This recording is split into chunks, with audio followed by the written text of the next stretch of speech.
Sir, madam ఎన్ని రోజులు వెతికినా తెలియని నిజం ఇవాళ మిమ్మల్ని వెతుక్కుంటూ వస్తుంది సార్. మానవ శక్తికి మాధవుడి శక్తి తోడైతే అసాధ్యాలు సుసాధ్యాలు అవుతాయంట కదా సార్. అలాంటిది ఇవాళ జరుగుతుంది. ఖచ్చితంగా మేడం కన్నవాళ్ళ గురించి ఇవాళ మీకు తెలియబోతుంది సార్. జరిగినవన్నీ చూస్తుంటే ఆరునే ఆ డైరీని నా కంటపడేలా చేసినట్టు అనిపించింది. ఒక్కసారి ఆ డైరీ తీసి చదవండి. తన బాధని నేను చదవాలనే ఆ డైరీని మళ్ళీ మళ్ళీ నా కంటికి కనిపించేలా చేసింది.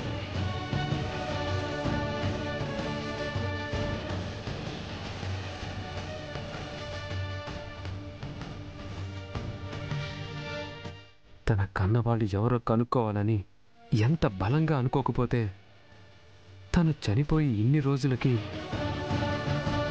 తన కళని నాకు కనిపించింది. ఆరునే నన్ను చెయ్యి పట్టుకొని తన పెద్దవాళ్ళ దగ్గరికి తీసుకెళ్తున్నట్టుంది రాతోడు.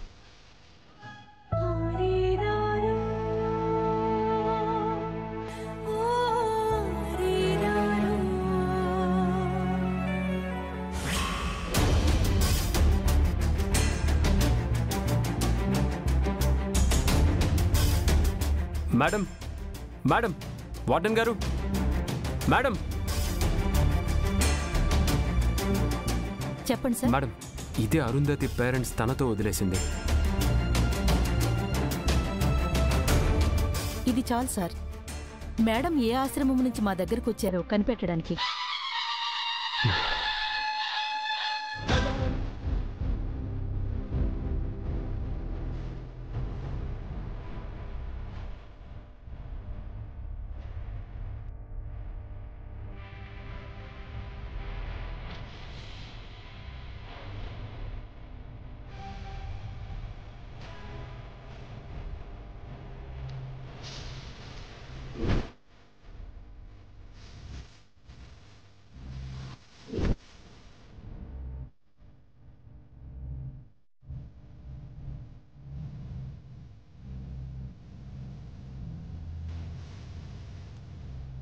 మీరు చెప్పింది నిజమే సార్. అరుంధతిని మేము అక్టోబర్ 30వ తారీఖున సరస్వతి గారికి ఇచ్చాం.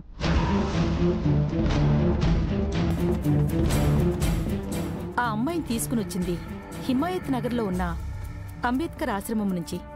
ఇక్కడికి నెల ముందే వచ్చింది సార్. అయితే అక్కడికి వెళ్ళి అడిగితే ఏదైనా తెలిసే మార్గం ఉందా మేడం? కన్ఫామ్గా చెప్పలేను సార్. మీరు ప్రయత్నం అయితే చేయండి. థ్యాంక్స్ అండి. ఒక్క నిమిషం సార్.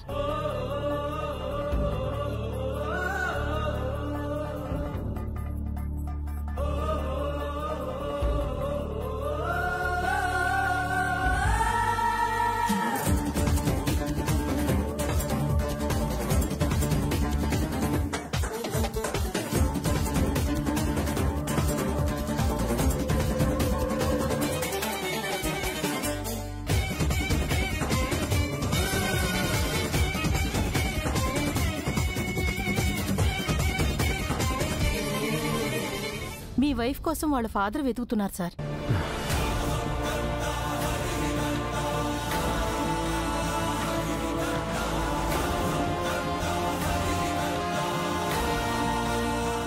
ఏమన్నారు మేడం?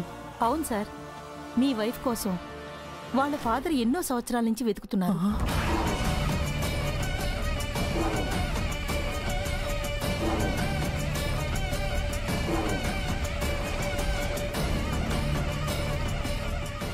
ఏంటి మేడం మీరు చెబుతుంది నిజమేనా? మా మేడం కోసం మేడం కన్న తండ్రి వెతుకుతున్నారా? అవును సార్, ఆయన అన్యాయంగా తన కూతుర్ని దూరం చేసుకున్నానని, ఎలాగైనా తన కూతుర్ని చేరుకోవాలని తిరగని ఆశ్రమం లేదు, కలవని వార్డెనూ లేదు.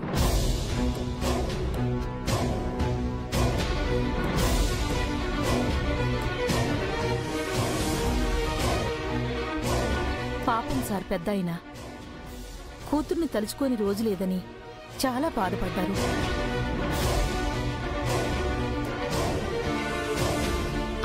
అనాథాశ్రమంలో చేరేది తల్లిదండ్రులు వద్దనుకునే పిల్లలు మాత్రమే కాదు, తల్లిదండ్రులకి దూరమైన పిల్లలు కూడా అక్కడికే చేరుతారు. నాన్న 6 కోసం వెతుకుతున్నారా? అంటే మిస్సమ్మ చెప్పినట్టు అన్ని కథలు ఒకటేలా ఉండవు. పిల్లల్ని వదిలించుకొని అవసరం లేదు, తప్పిపోయి ఉండొచ్చు కూడా. అంటే నా ఆరుని వాళ్ళ కన్నవాళ్ళు వద్దనుకోలేదు. సార్ సార్ సార్ విన్నావా రాథోడ్? నా ఆరుని వదిలించుకోలేదు. పాపం రాథోడ్, నా భార్య ఇన్ని సంవత్సరాలు తన పుట్టుకలోనే పొరపాటుందనుకుంది.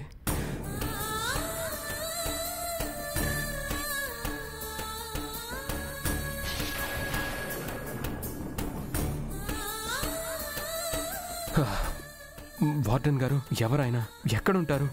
ఫోన్ నెంబర్ కానీ అడ్రస్ కానీ ఉందా? ఉంది సార్, ఇస్తాను.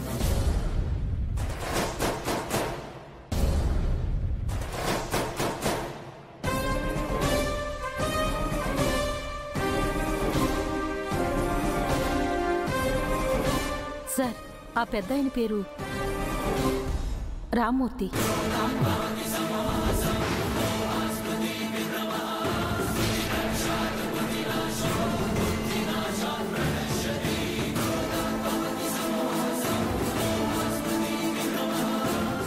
మీరు పొరపాటు పడుతున్నారేమో, ఏమనుకోకుండా ఇంకొకసారి చూసి చెప్పండి అమ్మా. సార్, ఆయన రామ్మూర్తి గారే సార్.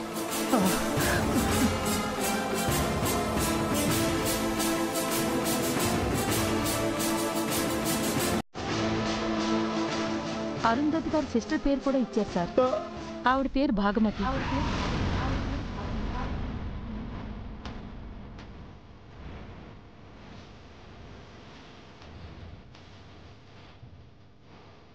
వాళ్ళ కూతురు గురించి ఏమైనా తెలిస్తే వాళ్ళకి చెప్పమని 2 నెంబర్స్ ఇచ్చారు సార్.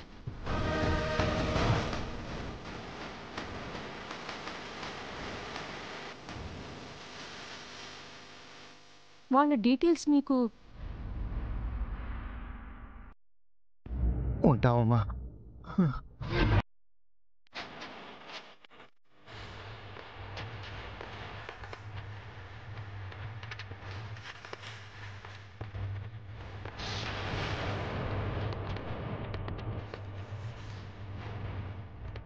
గుప్తా గారు, నేను ఒక్కదాన్ని అయితే వాడిని ఆపడం చాలా కష్టం. కానీ ఇప్పుడు మీరున్నారు కదా, పదండి గుప్తా గారు, ఇప్పుడే వెళ్ళి ఆ ఘోరాన్ని ఆపేద్దాం. పదండి.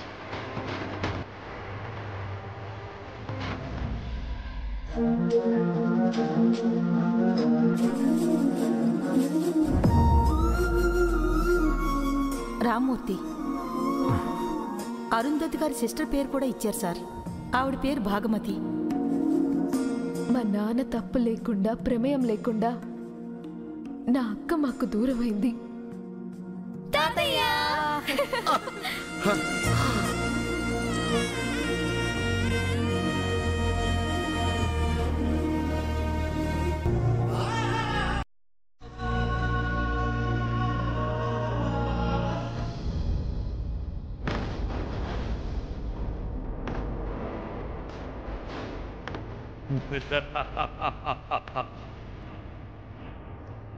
ఆ ఆత్మ నా వైపు ఉరుకులు పరుగుల మీద పరిగెత్తుకుంటూ వస్తుంది.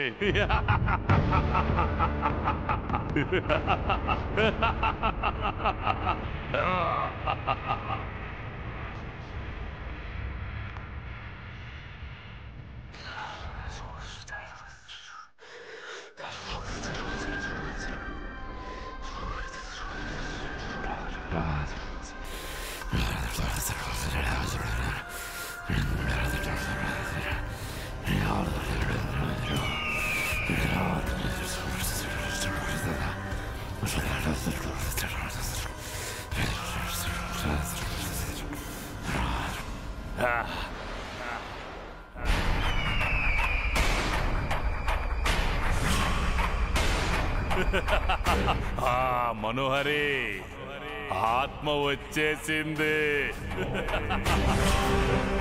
నన్ను వెతుక్కుంటూ వచ్చేసింది.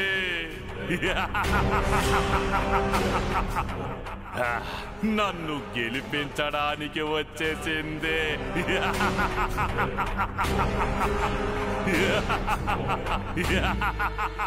దాని చావుతో మొదలైన నా గెలుపు దాని ఆత్మని బంధించడంతో కంప్లీట్ అవుతుంది.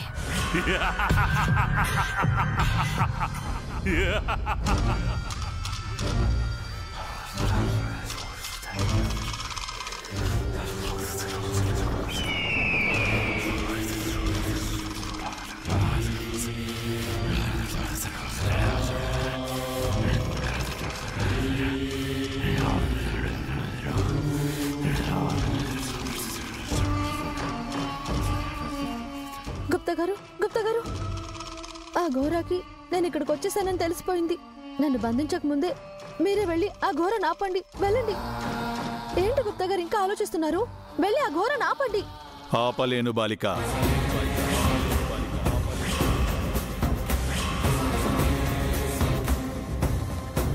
ప్లీజ్ గుప్తా గారు, ఆటలు ఆడుకోవడానికి ఇది సమయం కాదు. ప్లీజ్ వెళ్ళి ఘోరాన్ని ఆపండి.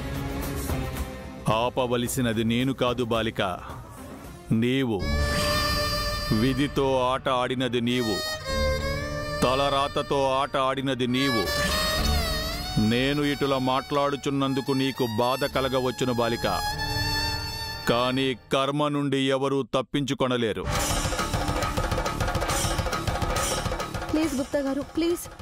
వాడు నా ఆత్మని బంధించి అందరికీ భారంగా తయారవుతాడు, అందరినీ బాధ పెడతాడు.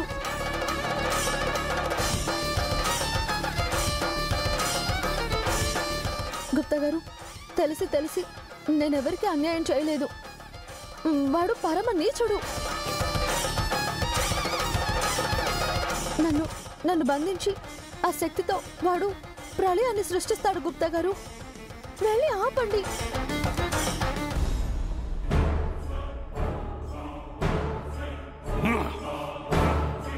మనోహరి, నా మంత్రంతో ఆత్మని బంధించేశా.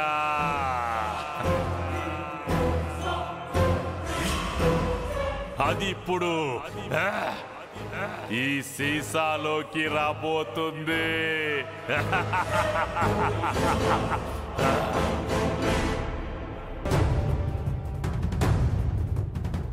నన్ను క్షమింపుము బాలిక, నాకు నిన్ను రక్షించవలననే ఉన్నది. కానీ నేను అటుల చేయలేను, చేయకూడదు. మరల చెప్పుచుంటిని బాలిక, సరిగ్గా వినుము. తలరాతను ఎవ్వరూ మార్చలేరు. అది ఎటుల లిఖించబడి ఉన్నదో అటులనే జరుగును.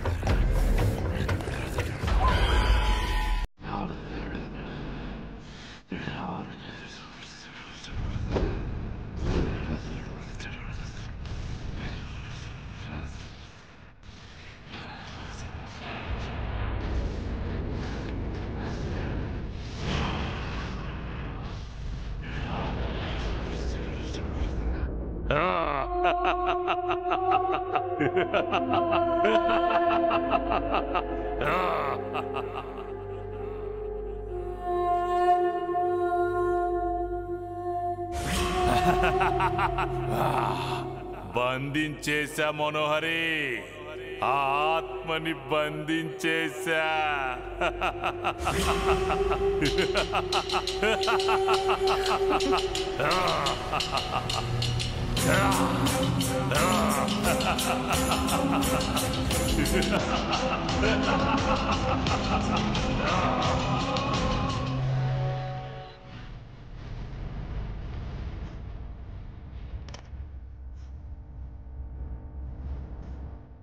సార్, ఆరు బాగి సొంత అక్క చెల్లెలా? ఆయన అరుంధతి తండ్రే. ఆరో కన్నవాళ్ళు ఇన్ని రోజులు నా కళ్ళ ముందే ఉన్నారా? అసలు ఏంటి సార్ ఇది? దీన్నేమనాలి సార్? విధిరాత, తలరాత, ఆ దేవుడు ఆడుతున్న ఆట. అసలు మేడం రామ్మూర్తి గారు కూతురు అవ్వటం ఏంటి సార్? మేడం బాధ్యతలు నిర్వర్తించడానికి మేడం చెల్లెలు మిస్సమ్మగా మన ఇంటికి రావటం ఏంటి సార్?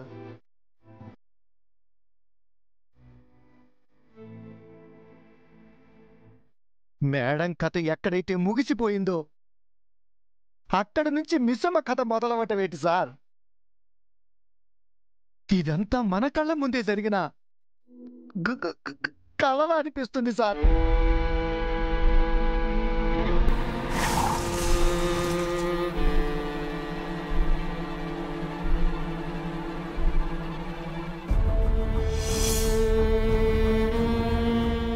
అసలు సంబంధమే లేని ఇద్దరి మధ్య ఇంత బంధం ఎలా ఏర్పడిందా అని, అది రోజు రోజుకు ఎందుకు బలపడుతుందా అనుకున్నాను సార్.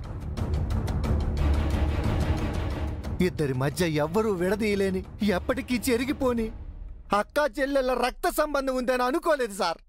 అనుకోలేదు. అండి కాదు, అక్క. ఎన్నోసార్లు మేడమని మిస్సమ్మని ఏదో జన్మలో అక్కా చెల్లెళ్ళు, అందుకే వాళ్ళిద్దరూ ఒకేలా ఉన్నారని అంటారు కదా సార్ మీరు. ఏదో జన్మలో కాదు సార్, ఈ జన్మలోనే వాళ్ళిద్దరు అక్కా చెల్లెళ్ళు. అందుకే గుణంలో గాని, మాటలో గాని, ప్రేమలో గాని, గౌరవంలో గాని ఇద్దరూ ఒకేలా ఉన్నారు సార్.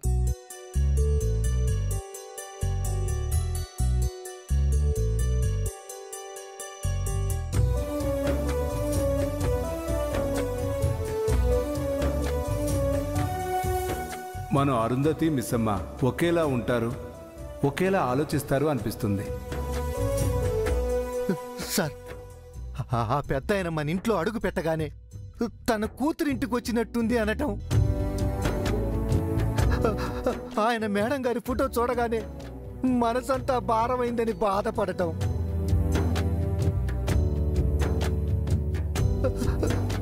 పిల్లల్ని అంత ప్రేమగా చూసుకోవడం, ఇవన్నీ తలుచుకుంటుంటే నిజం ఎప్పుడు మన కళ్ళ ముందే ఉన్నా మనమే చూడలేకపోయామేమో అనిపిస్తుంది సార్. రక్త సంబంధం ఎంత పవర్ఫుల్లో చూసారా సార్? ఎక్కడెక్కడో ఉన్నోళ్ళని తీసుకొని వచ్చి ఒక్క గూటి కిందికి చేర్చింది. ఇప్పుడు మీకు నిజం తెలిసేలా చేసింది. తన రక్త సంబంధాన్ని కాపాడుకోవటానికి మిస్సమ్మ తన రక్తాన్ని చిందించింది సార్.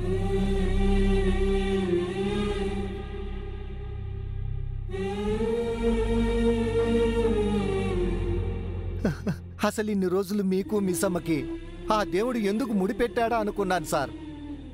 కానీ మిస్సమ్మ ఈ ఇంట్లోకి అడుగు పెట్టింది అక్క కుటుంబానికి అండగా ఉండటానికి, అక్క కాపురాన్ని కాపాడటానికేనని ఇవాళే అర్థమైంది సార్. వెళ్దాం పదండి సార్.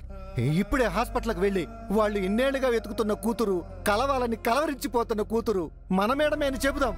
వెళ్దాం పదండి సార్. ఏమైంది సార్? ఇంకా అలాగే నిలబడి ఉన్నారు? రండి సార్, వెళ్ళి నిజం చెబుదాం.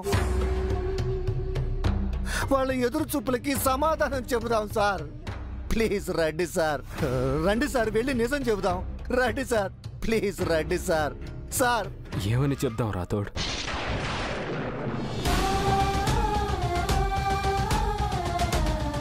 మీరు కళ్ళు కాయలు కాసేలా ఎదురు చూసిన మీ కూతురు ప్రాణాలతో లేదని చెప్దామా?